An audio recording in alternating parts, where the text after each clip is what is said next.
Welcome to Lynn Cullen Live, talk radio without the static.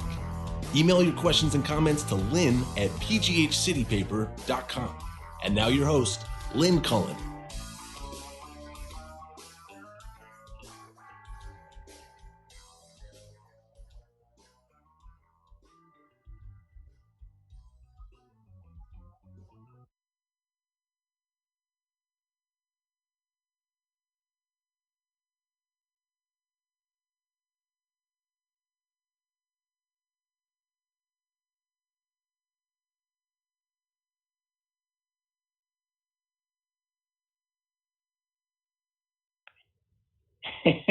Hey, happy President's Day.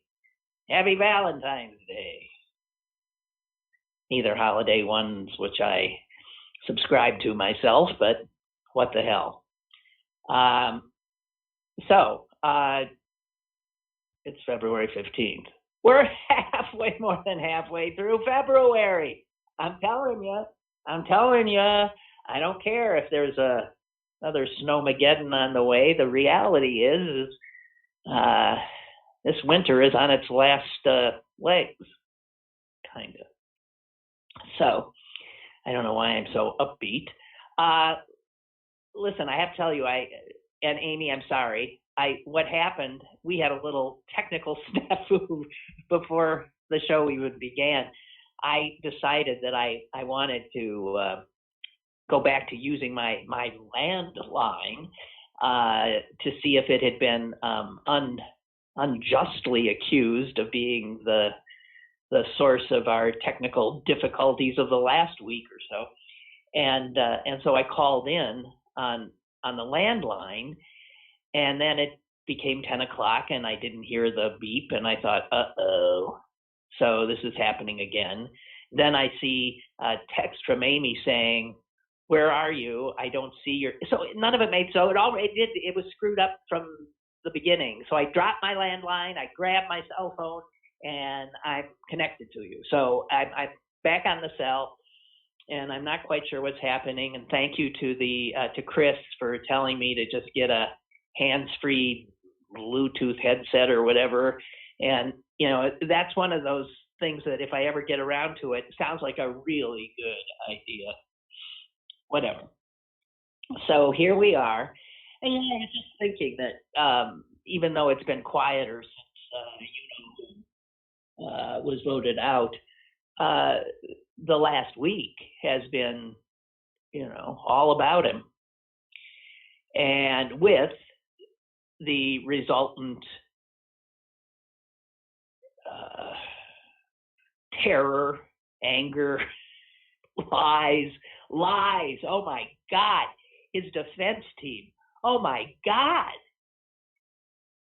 It just disgusting. Hey, did you see that his that repulsive Philly attorney who represented him, this Vander Veen or whatever his name was, when it was over, when he emerged triumphant by virtue of the cowardice of Republican jurors, that he headed back to the lectern,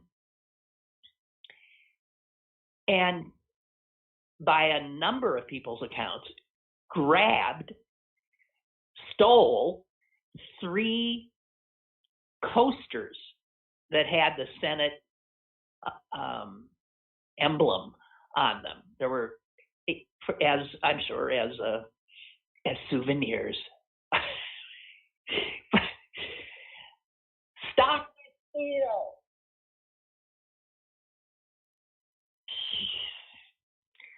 Grifters, all liars, thieves, people with no spine. God almighty. The Republican Party is the invertebrate party. That's what it should be called, the invertebrate party. Good God in heaven. I'm somewhat reluctant to start babbling about all of this. Why? I don't know. Because I'm scared again. That's why. because I now know that declaring the invertebrate party dead is something that we are always doing wishfully, but also prematurely. And in my reading over the last 3 days, I've ingested a lot of reality about how it is true the Republican Party is extremely unpopular in this country. Its popularity ratings are akin to Trump's. I mean, they're 30, 32, 33% of America. And yet, this minority party, extreme minority party, controls the majority of state legislatures, has packed our Supreme Court for generations, is just one election away from grabbing back control of the Senate and the House. And because of the structures in place in our country, they can do it. It doesn't matter that they're the minority party, because the Senate, for instance, is set up to give more power to rural America than to urban America. Set up that way. And the House, well, the House is often Republican because those districts that each congressperson runs in are often manufactured, manipulated through gerrymandering by the Republicans who control most states' legislatures, including our own.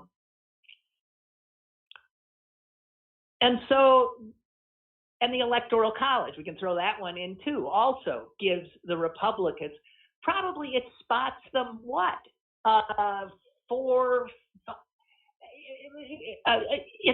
It's as if every national election, Republicans get this big head start. So structurally, they have an advantage that allows them, even though most Americans don't want them, to stay in power.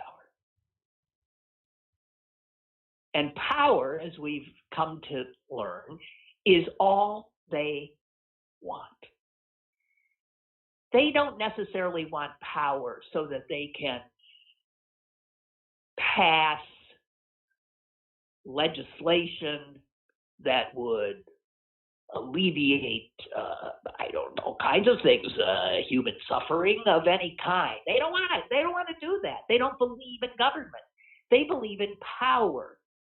They so don't believe in government that when they have power, they quite unashamedly try to hobble the government so that it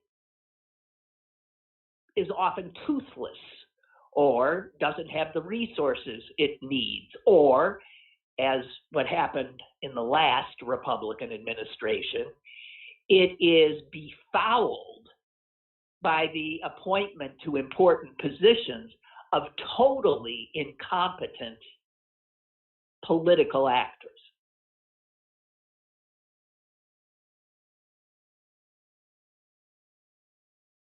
They want power, really, for two reasons, right? Two? Can I think of two? Two. That's it. One, to give as much money to rich people as they can, and that's the truth. As crazy as it sounds, rich people need more money. Yes, if you're a Republican, rich people can never have enough money. Poor people are looked at with disdain and made poorer every time Republicans get in, just as they hobble government so they can then point to this toothless, inept government and say, see, government is never the solution. It's incompetent. Why? Because they make it incompetent.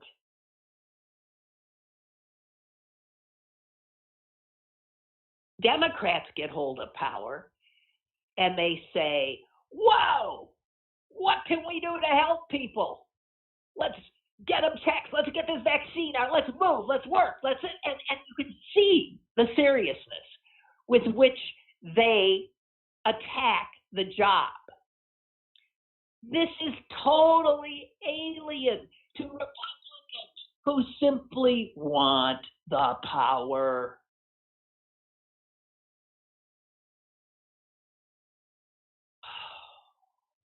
I'm so sick of them. But they've made the calculation. And even though now their party has become even more loathsome to most Americans, they're doubling down. They are handing their party lock, stock, and barrel over to Donald Trump, this disgraced, narcissistic, wannabe dictator.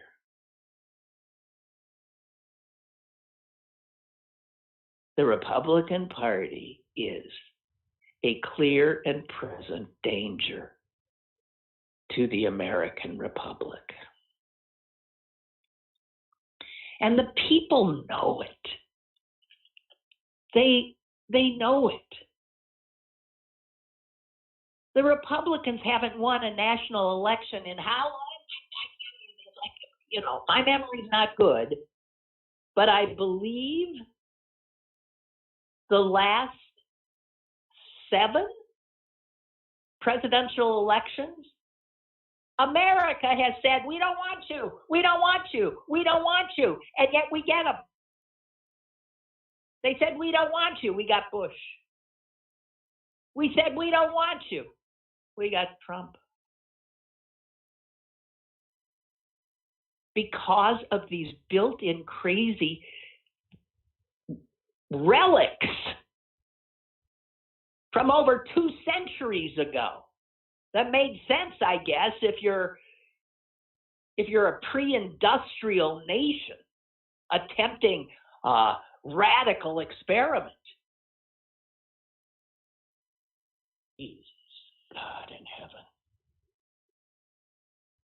The Republican Party has given itself totally over to anti-democratic, autocratic, despotic grifters.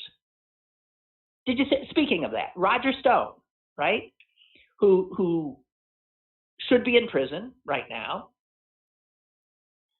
is not because of the incredible generosity of one Donald Trump. He goes nowhere without a bunch of security around him, big beefy guys. Well, the New York Times looked a little more closely at Roger Stone's security detail. And lo and behold, his security detail is made up of, guess what? The Proud Boys. And the New York Times scoured through all the video available to us from the attack on the Capitol. And lo and behold, found Stone's security detail, the individuals in it, inside the Capitol that day. So, excuse me, not surprising. Not surprising, huh?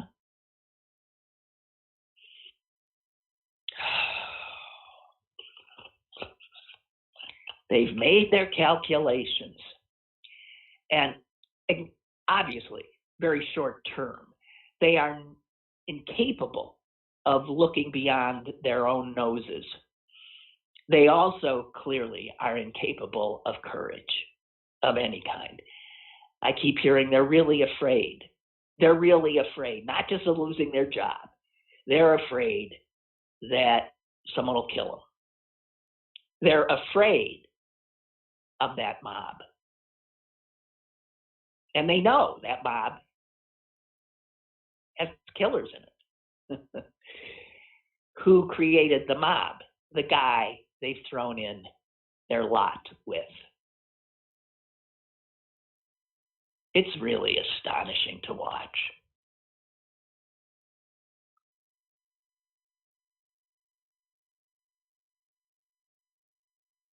Out of all of the Republicans in Congress, how many stood up to this vile, repulsive, dangerous man? How many? Who's out of office now? Who's just a regular citizen now, supposedly. How many stood up?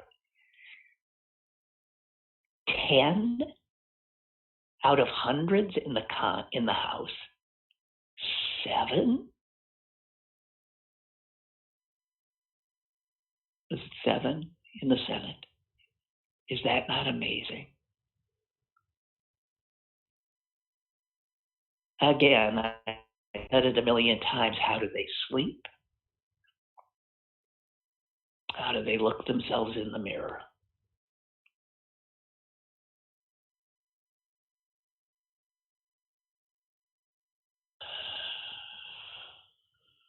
So, I mentioned that Republicans seek power for pretty much one reason: to destroy government, to hobble government, and to give tax cuts to the rich. And also the rich's, the rich's corporations, they like to, get government off the corporations' backs, so that regulations meant to make sure that products are safe or workers are safe.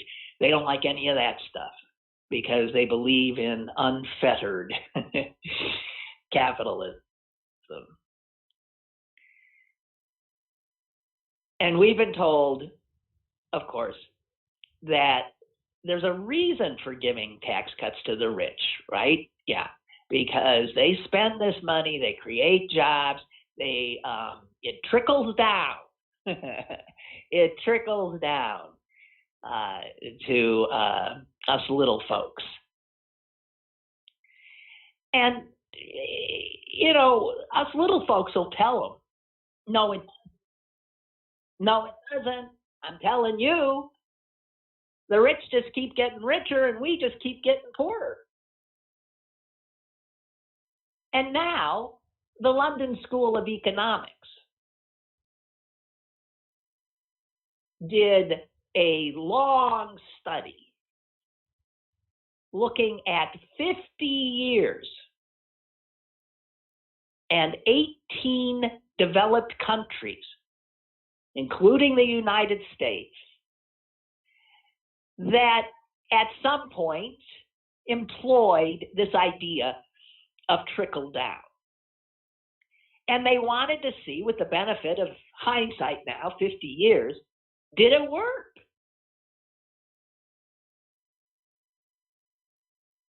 So they looked at 18 countries. They looked at the years in which certain countries passed this kind of legislation, and then they looked at the economic outcome. And you know what they found out? What I just told you. The incomes of the rich grew much faster in countries where tax rates on them were lowered. Duh. And instead of trickling down to the middle and lower classes, tax cuts didn't do anything. Those tax cuts didn't do anything. All they did was help the rich keep more of their riches and, in fact, exacerbated income inequality.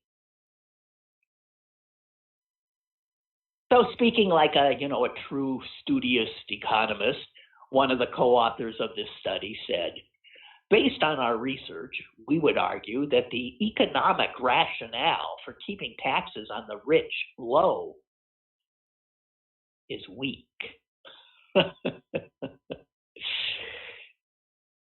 In fact, he goes on to say, actually, if you look back at history, the period with the highest taxes on the rich, that was after World War II, was also a period of incredibly high economic growth, low unemployment, and all classes were doing pretty dang well, and the rich were taxed to the max.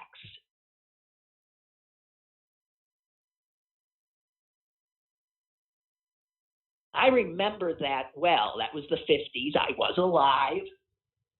I was a child sitting at my father's dinner table where I would listen to him sometimes complain about the tax rate, the tax bracket he was in, because he was becoming a successful land developer and his income was going up. And he could not believe that for every dollar he made, he had to turn as much as 75, 80% of it over to the government. Now, that sounds to us now like that's just unbelievable. But that is what it was. That's how high these tax brackets were. Did it stop him from continuing to grow his business? No. Did it stop all the others in the 50s? No.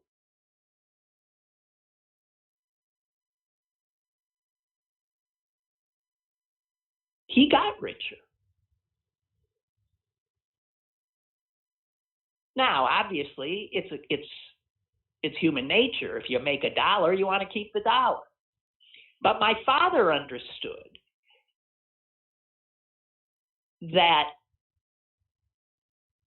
people who made so much had an obligation to make sure that the government was given enough to help those who needed it. He saw himself as some part of something a lot bigger than his own bank account. But people who think like that, they're gone. They're just gone, pretty much. And replaced by this new ethic. Remember the first time I saw the bumper sticker? What was it? He who dies with the most toys wins? Is that what it was? Oh. So the Republicans, we're stuck with them. They ain't dying anytime soon because of the structural deficiencies in our country that allow for a clear minority party to still maintain incredible power.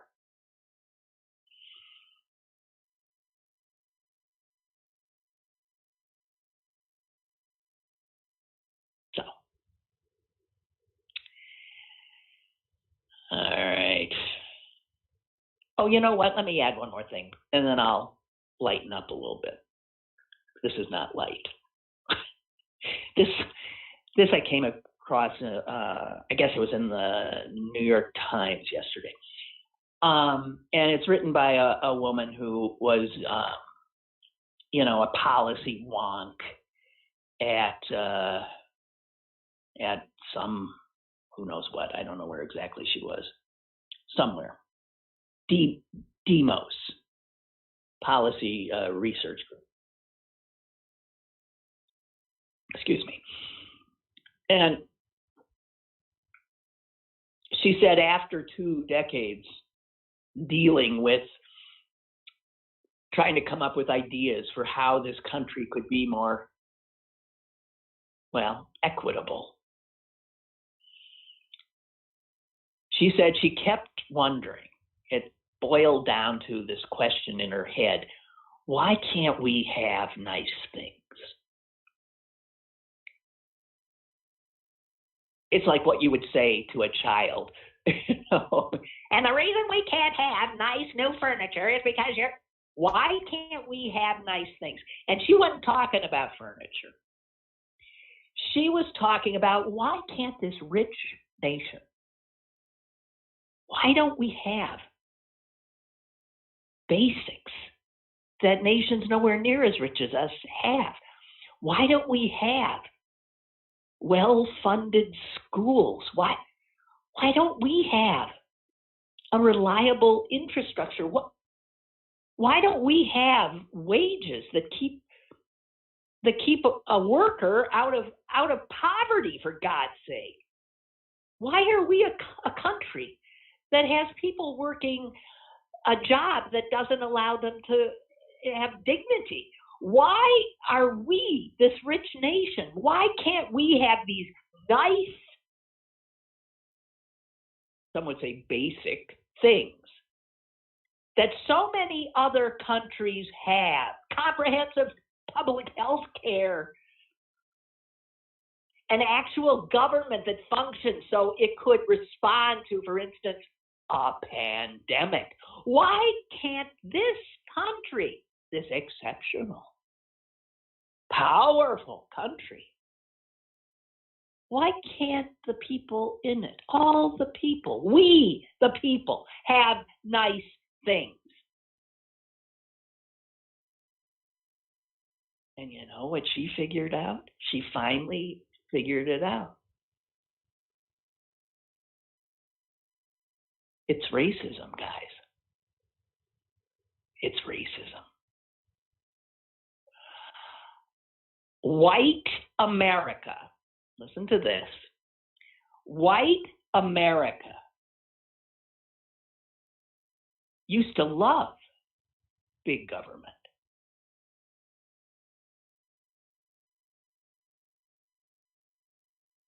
And agreed with the idea that a government should take care of people, step in. In the late 1950s, again, that high tax period,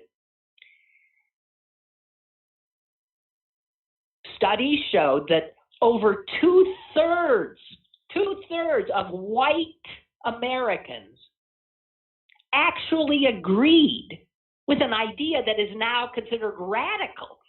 2/3 of white Americans agreed that the government ought to guarantee a job for anyone who wants one, and the government should ensure a minimum standard of living for everybody. Polls showed 2/3 of white Americans said, well, of course.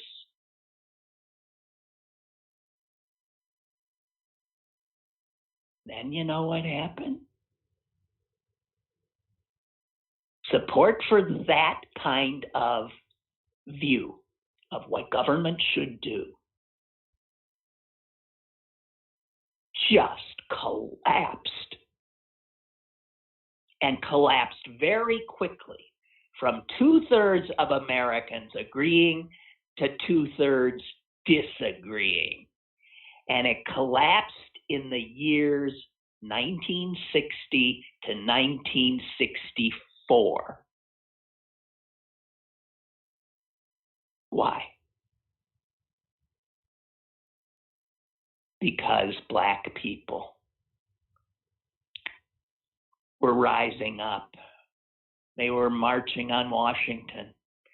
They were demanding that they receive these same guarantees that they share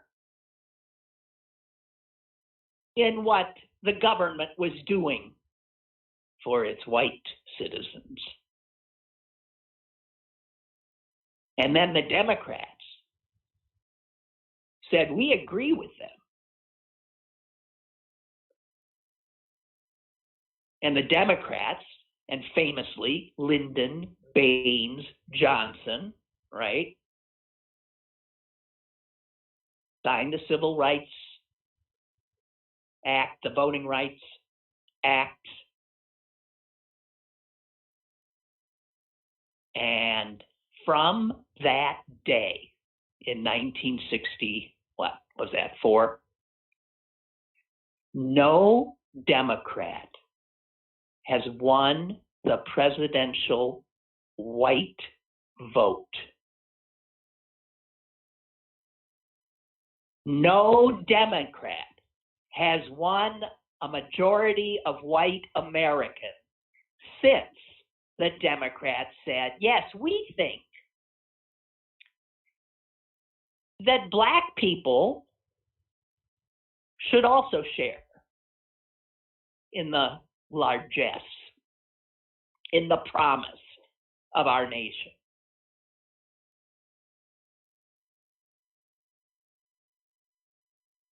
And all of a sudden, all these white people who had been for these kinds of programs, because they benefited them. They benefited them. Well, of course I want that. Of course I want that. As soon as they think, wait a minute, you mean those Black people are going to get it too? I don't want it. So it was right there where white people decided they would cut off their noses. Yeah, to spite Black people.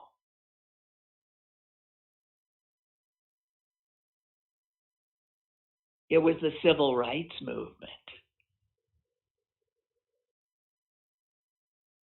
White people didn't want it. Isn't that amazing? Or not?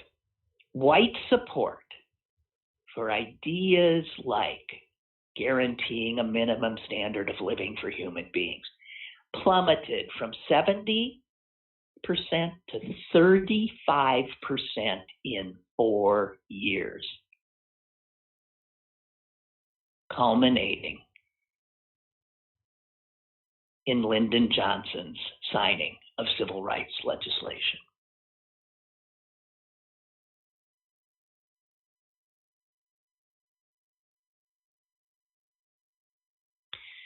And so America's per capita government spending is absolutely at the bottom of industrialized nations.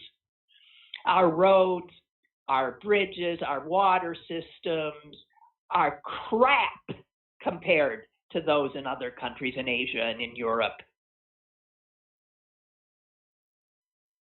We don't have no high-speed rail. We don't have no universal broadband. We don't have no mandatory paid family leave or universal child care or health care like almost any other civilized nation has. And we don't have it because white America didn't want to give it to Black people. They would forego it themselves, cutting off their noses to spite their faces.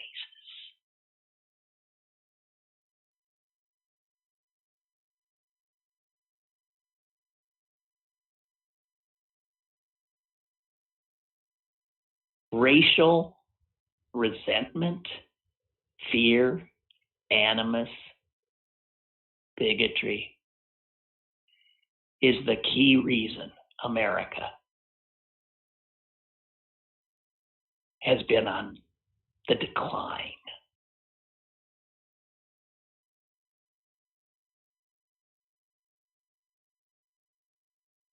The woman who wrote this article, Heather McGee, by the way, said that as she did research, she said, it's so obvious how white America benefited from racism. Their schools got more funding. The police don't come banging into their houses, harass them on the streets. White people have greater access to health care by and large. And she writes, these hallmarks of white privilege are not freedoms that racial justice activists want to take away from white people. They just wanted them themselves as well. They're basic human rights, dignities that every human being should enjoy.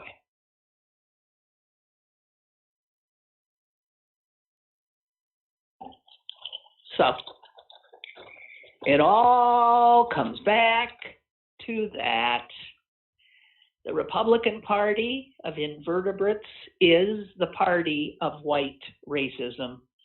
The Republican Party is the proto-fascist party now.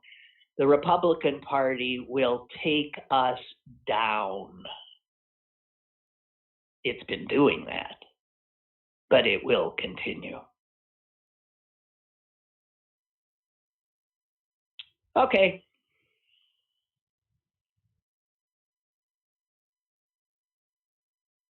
I've got one or two more little things here. I saw something just so repugnant, but I'll share it with you in case you hadn't seen it, because you should know. Making the rounds of the Los Angeles Police Department on Valentine's Day was a Valentine with a picture of George Floyd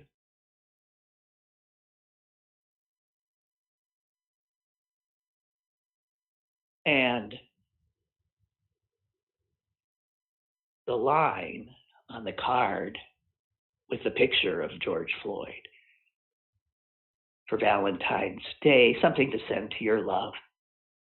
The line was, "You take my breath away."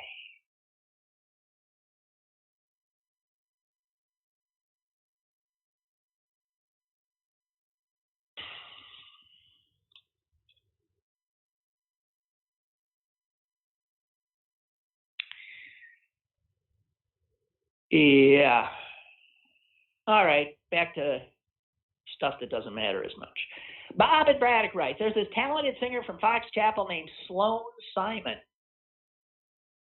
Sloan, is that a girl?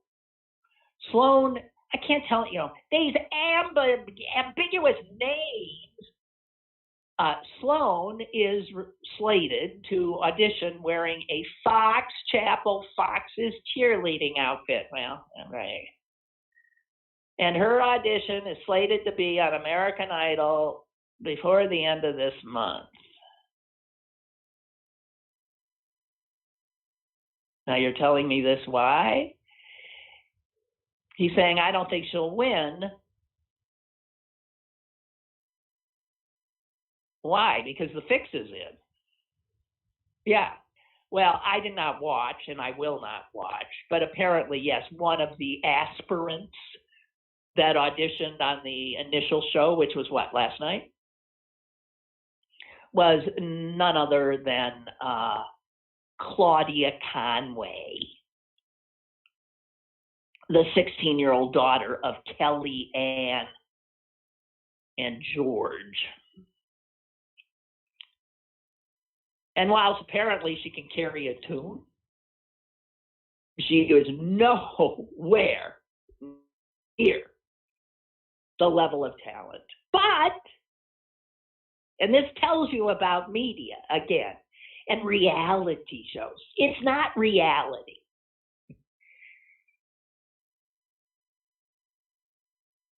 They not only signed off on Claudia, apparently, but they gave her a pass so she does not have to compete until the final thing in Hollywood. They gave her a pass, which you give to somebody who's so talented, You're just saying, wow. But that is what they did, because then Kellyanne and George get featured, and it all becomes the kind of circus that, and granted, this is an entertainment show. Fine, let them do the circus. But it's the same thinking that permeates the news coverage that we see.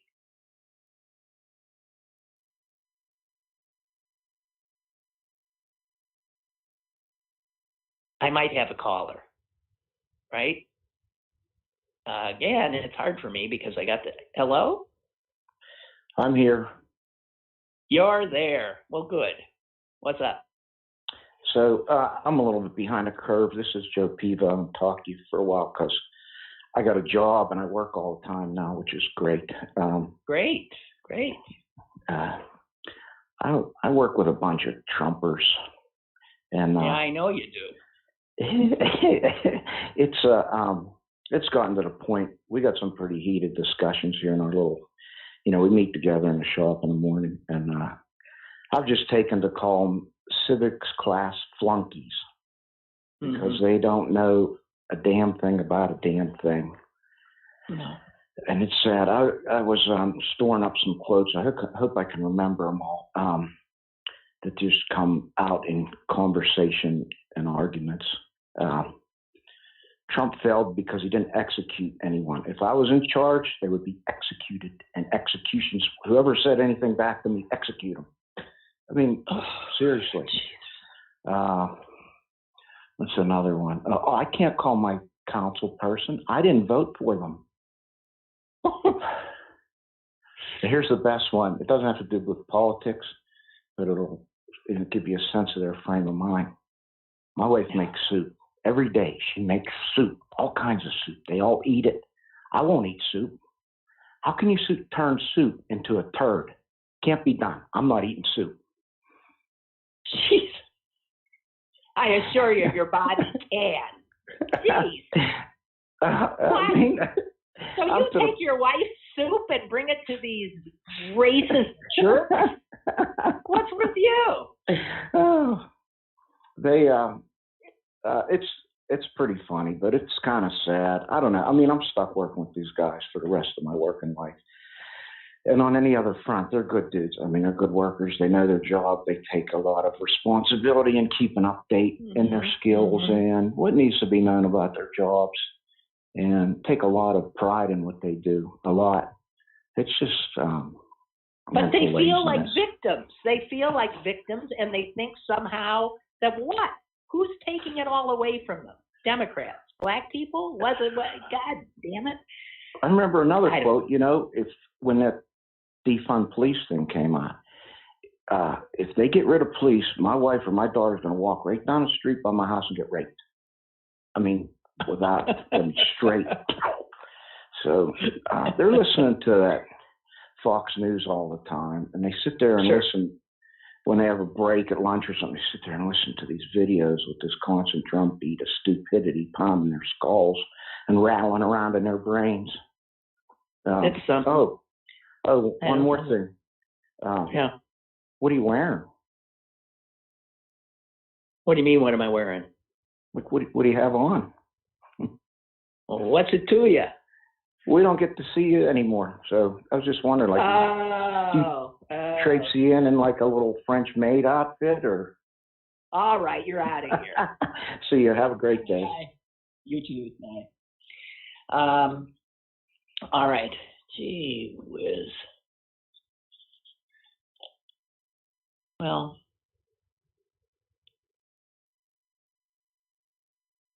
All right. Okay, just checking. Amy, just for your, just so you know, I mean, it just popped up on my city paper email screen. Just popped up that I have a caller, even though you sent that at 10:31. So it took 14 minutes to show up, which is why I don't know. So, guys, I'll tell you one of the things, it's just a story. I'm sorry. I'll tell you one of the things that I did this weekend. Well, it was on, what was it? Friday, where I subjected myself to listening to Trump's defense. And I became so agitated by the histrionics, the lies, the sort of bullying. It was funny because this attorney, it was very Trumpian in his sort of the way he presented himself, sort of bullying, denigrating, and lying through his teeth, misrepresentations, flat out lies. It was just stunning. And I thought, I can't watch this. I can't watch this. But I thought to myself, you know what you could do? You could go or just around the corner into the kitchen and finally try to clean the glass window in your oven. Because over the years, it has become revolting. And I have tried many efforts to clean it, and nothing worked. Nothing. But then I saw something, a suggestion for people in my predicament. And I thought, this is the kind of thing I hate doing, but I can listen at least, but be focused on trying to clean this window in my oven. And so I did what I was informed I should do. I made a paste out of baking powder and water, and I stuck it on all over this disgusting blackened crap and grease. And then I waited half hour, and then I went after it with a razor blade. And it was unbelievable. Unbelievable. After years of trying, man, it came off. Now, sometimes I had to, but I worked on it for, I'd say, about 45 minutes to an hour. So I was hearing the defense, but it wasn't having the kind of gut-wrenching, vomitous impact on me that it had when I was actually watching it. Because most of my emotions were now in the positive range of, whoa, look what I've done, it looks like new. And then I looked at the rest of the oven, which didn't look too hot. And I thought, well, what I'll do is put it now on the cleaning cycle, self-cleaning cycle, and finish this baby off, and this oven's going to look like new. So that's what I did. And thank God they took a little break. I took a little break. I went and started reading, sitting on the couch with my dog. I was reading, happy as a clam. Not particularly happy because this awful fumy smell was coming out of the kitchen as it burned off that crap. And I'd say about an hour into it, that's when it happened. It was an explosion. It was, pow! The dog and I both jumped. He really looked freaked. His tail was between his legs. He didn't know where to go. He didn't know what had happened. And I suspected. I ran into the kitchen, and sure enough, that beautiful glass window was shattered. Now, all I want to say is this. If the glass you put, when you manufacture this oven, If the glass you put into the oven cannot withstand the self-cleaning, the high temperature of the self-cleaning cycle, then why do you say that there is a self-cleaning cycle with no caveats that this could make your oven door essentially explode? So anyway, my oven shot, I just wanted to say, and it's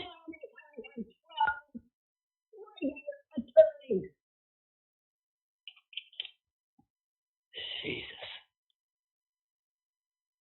Little Tony writes, I hate reality TV. I've hated it for years.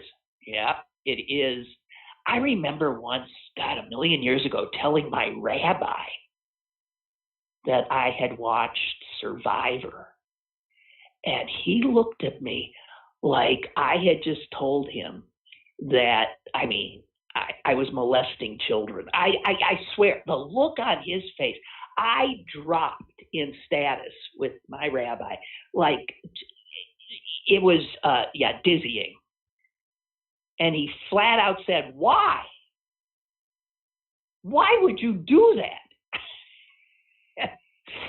I have to admit, the condemnation of my faith leader stuck with me. And I did rethink having anything to do with it.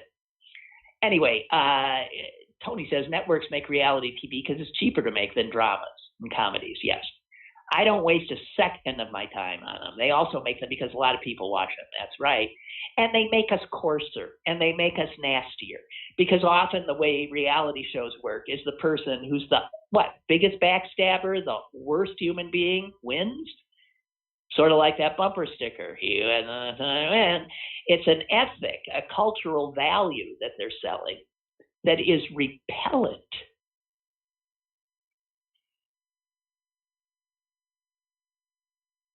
And Phil writes, wait a minute, Phil, hang on, because Tony writes again. I was going to tell you about a razor blade scraper, but you got it. I like to see the food cooking. You've reminded me I need to do it again. After you said an explosion, I'm glad I did never try to self-clean button. Don't touch it. Jeez. Well, I can't look at my food cooking because now the oven is kaput. Bill writes, just FYI, Sloan Simon is the daughter of the Simon family. Well, of course. Oh, the family that owns the Stanton Negley Pharmacy. Well, I know that pharmacy because guess where it is? Right on the corner of Stanton and Negley. Yeah, I've never been in it. I've driven by it. And Phil says they're family friends for years. Hope you're well. I am, Phil. I hope you're well too. And okay, I'll hope that Sloan and the Simons have a good experience. Yeah. I got a call, Bert. Okay, let's squeeze you in here. Hello. I call and then you go off on so many different things. Then I start thinking about so many things and I figure out, what did I call for? I bet I know why you called, because I actually thought of you when the last caller was talking about how he's doomed to have to work with these brain dead Trump voters. And I thought, yeah, even though he's a blue collar, he's a guy who's working with his hands and his head. I thought of you, who've often called in and torn your hair out, telling us stories about being in a white collar situation, working with Trump people. Well, so was that why you called? No, it wasn't actually. But regarding that, what's happened is that's probably the biggest benefit of COVID and working from home. I don't have to witness stupid shit. But at the same time, my coworkers have zipped up a lot, and it's not. And I think because they know I'm not going to put up with their shit, and they don't want to get into it because I actually ask them to explain themselves. but I don't want to get involved in that. So it's like it's a fruitless endeavor to try to have an intelligent conversation with those people. But that's not why I called. Okay, why'd you call? Did you remember? Oh yeah, I wrote it down before. Once I did remember, I did email Pat Toomey. Yeah. Thanking him for his vote. Yeah. Because I've been on his ass for the past few years about how like chicken shit he is. Well, as well you should have been. And you know what? He's still a jerk. He did. I mean, I don't care. He had he doesn't require courage with this thing. He's not running again. I know, but I tried to be some sort of like. And he voted for him. I just want to tell you, he voted for him the second time. He voted for him in this election, and then would have us believe that he felt after the election, all of a sudden, Trump went off the rails. What? I completely agree with you, but you're too generous in giving him a pass. But one of the biggest thing is you tell me if you disagree with it. If you were him, wouldn't you be like in fear of your and your family's safety? Because that was my concern. I sent him, thank you for your vote of conscience. I said, please be safe because our ex-president supporters are violent, are vindictive and violent. And I meant that. But he helped create them. And I got to tell you, it's classic, Dr. Frankenstein running from his monster. It's just classic. It's just like all the ex-cabinet members coming out after. I get what you're saying. I do. Hey, how old is your oven? Why would it do that? I mean, that's. It's not that. What? It's a very nice, high class. It's a GEE. I don't know. They should replace it. Well, you don't have what do you think? I've used a self-cleaning oven before. It works fine. The minute the show is over, I am calling the people I bought it from, but I'm sure it's not under warranty because it's like 10 years old, and I'm one of those people who never buys extended warranties. So I bet I'm just going to have to order an entirely new door, I guess. I would push them on that, but regarding the safety aspect of it, I that's something that just blows my mind. I mean, that's not supposed to happen. I've done it before; it works great. But the other thing is regarding reality shows, Survivor. I was when it first came out. My daughter, we watched it with her daughter, got hooked into it. But just like Yingling beer and reality shows and shows produced by Mark Burnett, anybody who supports Trump, if I know of it and I can make an effort, then I just will not do anything that supports that product anymore.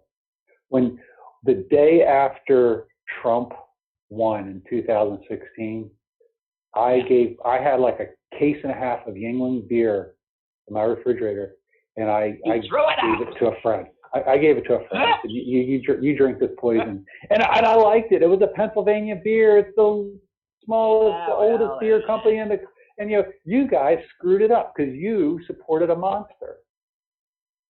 And all right. Roger, thank you. Thank you. Talk to you soon. Take care. Bye. Okay, bye. Bye. And Josh writes, hi, Lynn. I think the so-called reality TV thing happened as a reaction to the writers' strike in the late 90s, early aughts. Was that when it came? Could have been. Yeah, that timing seems about right. Yeah. And they figured out who needs writers. We can have regular people who we don't have to pay a penny to humiliate themselves for your entertainment. It's just brilliant. Yeah, Josh, I think you're absolutely right. The networks found a way to have programming without paying writers, without paying actors, without paying anybody. Absolutely. Without a doubt. You got it. All righty. Oh, just got to say, Nikki Haley, up yours. Thank you. That's all I had to say. And as for Mitch McConnell, oh my God. What? Where did I read today? It's quite clear Mitch McConnell does not care about being liked, because now even the Republicans hate his guts. So he's hated coming, going, upside out and down. I just, what a vile character. But he is representative of, he's now like one of the good Republicans, because he's trying to rid the party of these extremist, insurrectionist fascists. So we're supposed to like root for him? Oh my God. But it's a calculation he's made, because that's what he does. He calculates. Oh, these horrible people. Okay, well, guys, I think that's it. I did have other stuff didn't get to. My sister will be on tomorrow, and we'll just take it from there. Okay, stay safe and stay off the roads, okay? Thank you. See you tomorrow. Lynn Cullen Live, Monday through Friday from 10 a.m. to 11 a.m. and archived at pghcitypaper.com. The opinions expressed on Lynn Cullen Live are those of the host and do not necessarily reflect the viewpoints of Pittsburgh City Paper or its advertisers.